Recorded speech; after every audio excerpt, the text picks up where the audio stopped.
Good evening, everybody.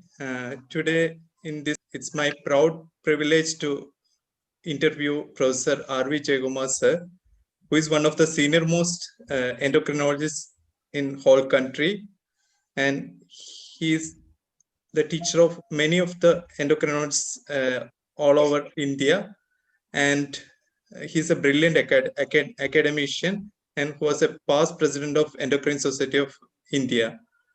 Today, on this particular New Year Eve, I like to ask sir one important question. What's the interesting thing happened during your presidential tenure?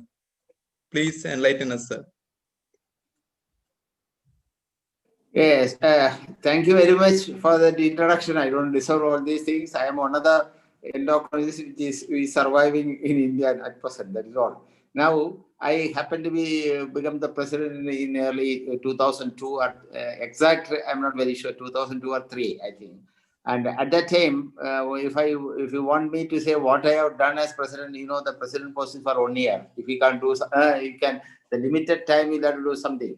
What I started was to start this consensus statement. See, at that time in early 2000, there is not many. There was only consensus by ADA and American Endocrine Society and all those things. Our Indian Endocrine Society, there was nothing going on. So I initiated the initiative of starting consensus for managing thyroid, hypothyroidism, thyroidosis, and Cushing syndrome. And I think hypercalcemia part also, this one.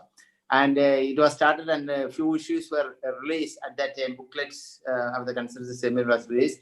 And this program was continued by the next president was Dr. Padma Menon from Mumbai. She continued this, and she came out with more consensus statement. The other thing which I can remember what is that it was, I started the midterm endocrine society meetings. So at that time in 2003 or so, I think the first midterm endocrine society meeting was held in Nagpur. It was a big success when the usual crowd of more than 300 plus were there, because there are 5 young energetic endocrinologists in Nagpur at that time. And they hosted this the midterm meeting, which was almost same as the annual meetings capacity in the audience and the academic feast. So these are the two things I can remember, which has happened during my presidential time as in SICON. That's really inspiring, sir. Next question to you, sir. What's the message to young generation endocrinologists from a very experienced senior consultant endocrinologist, Professor R V Jayakumar, sir? Please let us know, sir.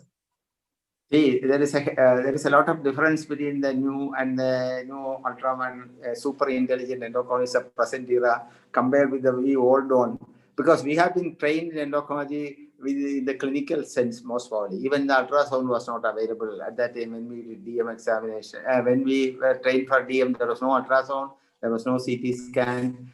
So you can imagine how much of clinical activity we were forced to do, because we cannot confirm it. Even at that time, when I was doing DM in 76, 77, the only place in India where we can get a T3, T4, THS, radio-MNA-SIV is available only in Chandigarh. And at that time, there was no courier service. If you want to do, somebody has to travel all the way to Chandigarh to give a sample of blood to do it, which you know it is. So it is a more of a clinical diagnosis at that time which was going on. And so we trained, and the present day is entirely different. The patient walk into your room with a T3, T4 test, and it is your headache to sort it out. What is going on? So the hell of a difference it is there. But I think still we must, when a patient, only my advice to the young endocrinologists is that put more time on clinical evaluation and clinical sense, and confirm your clinical diagnosis with your investigation, rather than start from the investigation and go the other way around. Because, you know, the thrill of, see, somebody sent you a case of Cushing syndrome and you manage it, okay. But picking a case of Cushing syndrome from a patient who is wandering around from physician to physician, there lies the thrill of endocrinology. You pick up a case of acromegaly or Cushing syndrome or a hypothyroidism from nobody was diagnosing it. So I think my advice to the young endocrinologists is that put more time to make that type of clinical evaluation, judgment, so that you get more of academic satisfaction of making a diagnosis which many people are unable to do it. And then you confirm that diagnosis with available investigation nowadays.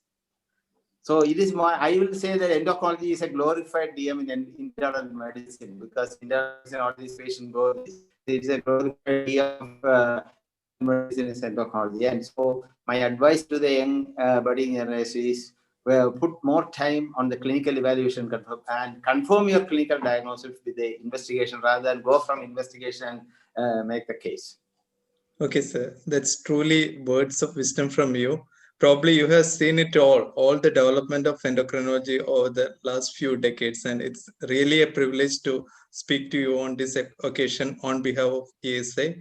I'd like to thank you once more, sir, and a happy new year to you. And I also like to take a final comment from you before concluding this session. Thank you, sir. Okay, thank you very much, and wish all the endocrinologists of the country a happy 2021, most probably a COVID-free or COVID free from COVID new 2021. Thank you.